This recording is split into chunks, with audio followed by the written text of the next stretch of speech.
Oh, I'm excited. Welcome to PowerDrift, folks. Now, MG Motor is a very new brand, so I'm going to keep things very simple. I'm going to assume that you're going to be seeing that car, the Hector, for the very first time. Now, I'm not going to see it for the first time, but I'll be driving it for the first time. Nevertheless, I'm just going to go ahead and assume that you and I are going to be seeing and driving it for the first time and react accordingly. So react, ladies and gentlemen, to the MG Hector.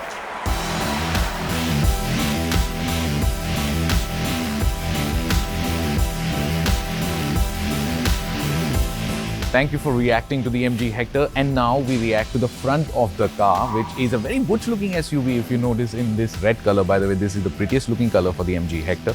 And then you see MG emblem, nice looking grille, fog lamps and sleek looking headlamps. If you notice, when you Harrier or Hector, all the modern crop cars are getting these sleek looking headlamps. Point to be noted here is that the Hector has no bulbs in it. Everything is LED at the front and at the back. But before we get to the back, we'll also get to the side of the car.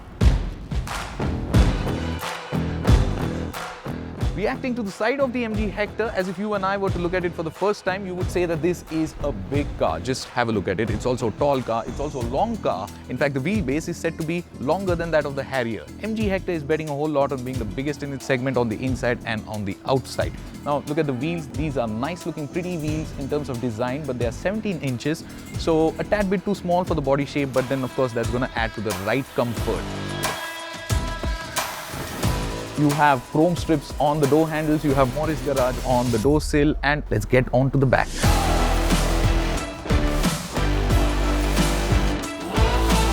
Take a look at it from the back. Now, though the MG Hector looked to be a tall and a long car, from the side, from the back, you realize that it's not a very wide car. In fact, it is narrow, but overall it does look to be a complete design. And from the back, it looks a whole lot like Audi Q5, including the tail lamps and the strip that goes between them. Now let's just check out how big the boot space is. Now there's also a rear windshield wiper out here. Now this is a big boot space. You also get these sort of gimmickries. The fact is that they are going to be offering this in a 7-seater variant. This is a 5-seater variant, so you are obviously going to have lots and lots of boot space.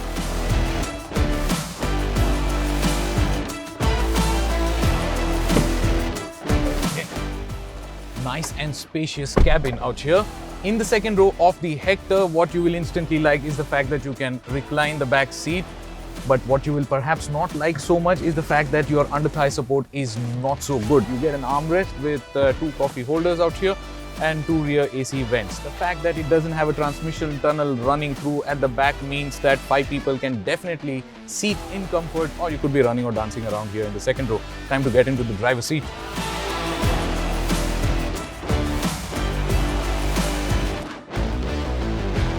Okay, so behind the steering wheel of the MG Hector for the first time as I drive the 1.5 litre petrol engine manual. We are not going to be driving any automatics today. But of course, Hector does come with automatic variants. Hopefully you get to try them when you walk into a showroom. My job here is going to be to tell you what it feels to drive.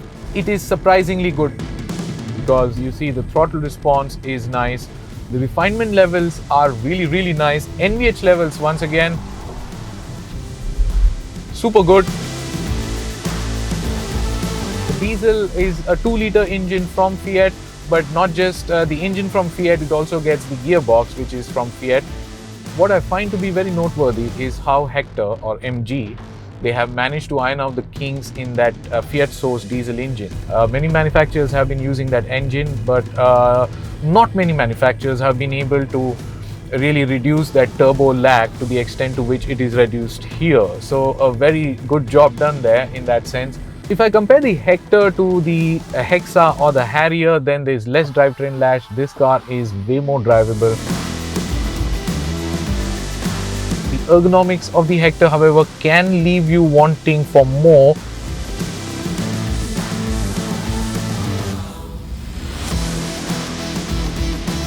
The diesel one, of course, gets power adjustable seats, and though the seats are power adjustable, the sort of comfort that I was expecting in the driver's seat, it's not the same. The bottom of the seat seems to be a little flimsy. When you press it in, it goes in. I was speaking to MG officials and they said the steering has been kept to be slow on purpose, which I do understand. So the steering is also slightly slanted. It is light in the city. On the highways, it should weigh up a little more, but the fact that it doesn't is not a deal breaker. Enhancing the entire driving experience, of course, is something that you don't get in other cars, and something that after using it here, I feel you should get. And that is, of course, the voice recognition system, and show you how functional it is. Because in the beginning I was thinking it's just a gimmick, because of course it's not learning anything from you. It is learning the way you speak, but you can't really talk to it and say, how are you feeling today? Can I trust you? And all these things. It's not going to give you any answer. There are, of course, 100 voice commands that it recognizes, and those are pretty intuitive. And that's what I want to show you right away. Hello, MG. I'm here. Open sunroof. Oh yeah. On long drives, you will really realize the value of this whole Hello MG thing. And as you see that though I said it again, it knows that I'm not talking to it, I'm talking to you folks. So quite clever. It learns the way you speak. Hello MG. I'm listening. Close sunroof. Open driver window. Very impressive. Make the screen darkest. Okay, this is as dark as it gets. So that's why I call it intuitive and very clever, because it really understands what you're saying. Can you reduce temperature? It's 17 degrees and it can't go any cooler. Very smart. It's 17 degrees and can't go any cooler. What's also smart about this entire voice experience is the fact that if you had kids sitting in the car and if they go around saying hello MG, hello MG, hello MG, hello MG, like I am right now in the midst of talking, it's not going to listen to that. In that sense, they've taken care of all the possible scenarios, and I want to stress on the fact that this is not just a gimmick and that it does add to the functionality of the car. I shall call it as the technology topping, because as a whole the car is a good package. The engine should be good. It is, the diesel as well as the petrol. The refinement levels are really good. The gearbox should be good, which it is here.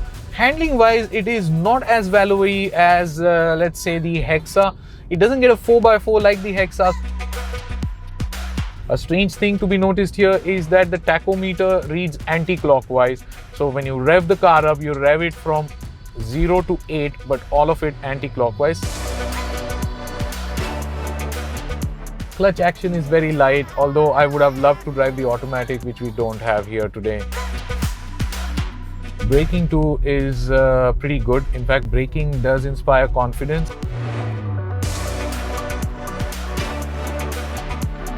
Moving forward, talking to the car part really intrigues people a lot. Open sunroof. Very nice. Stop AC. Climate control is off. Car quality, it's not on the same level as the Creta. It is definitely more upmarket, it is more modern and more internet than the Hexa.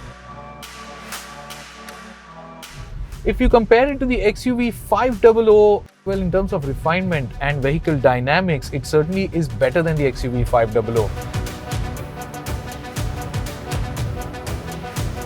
Better than both the Indian counterparts. I think it's then safe to say that the MG Hector is not a bad car at all.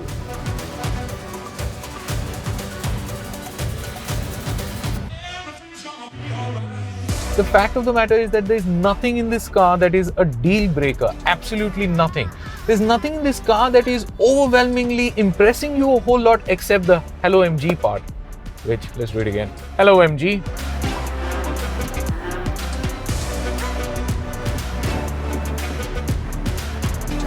What a beautiful day. The MG Hector here, folks, is an industrious car, and by that I mean it tries hard to please you, and it does. Now, I was apprehensive in the beginning of the day, but then by the end of it all, the car has absolutely grown on me. My point is that you should make a note of in your notebook that the MG Hector here is more than the sum of its parts. Now, I know the competition that it goes up against is the XUV 500s, the Harriers, the Cretas, Compass, or even the beginning variants of the Innova, which tells us that the price for this car would be somewhere between, which is just my guess, 12 lakh rupees to all the way up to 19 lakh rupees. So here's wishing MG Motor all the best in India. This was the first drive for the first time on PowerDrift of the Hector. If you're watching first drive for the first time on PowerDrift, do remember to subscribe to the channel. I'm going to see you again very soon. Goodbye, folks.